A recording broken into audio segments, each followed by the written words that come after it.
પાણીજન્ય અને મચ્છરજન્ય રોગચાળો ફાટ્યો, સિવિલમાં દર્દીઓ ઉભરાયા। પહેલા 500 દર્દી આવતા હવે 700થી વધુ કેસ નોંધાય છે।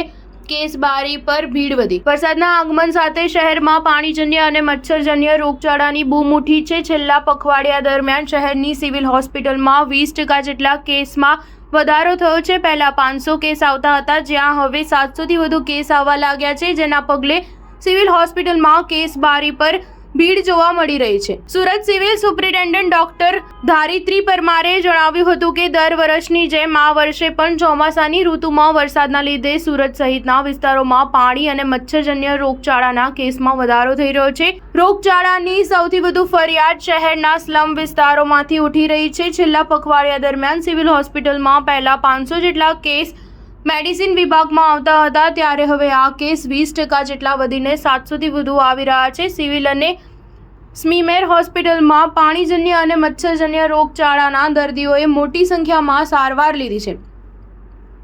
સિવિલની વાત કરીએ તો અહીં તાવના 45, ગેસ્ટ્રોના 29, ડેન્ગ્યુના 2, મેલેરિયાના 3 અને કોલેરાના 1 દર્દીએ સારવાર કરાવી છે, જ્યારે સ્મીમેર તાવના 281, ગેસ્ટ્રોના 115, ડેન્ગ્યુના 9, મેલેરિયાના 28, કોલેરાના 7, કમળાના 3 અને ટાઇફોઇડના 18 દર્દીએ સારવાર લીધી છે। સ્ટાર ન્યૂઝ 7 હંમેશા સચ્ચાઈની સાથે।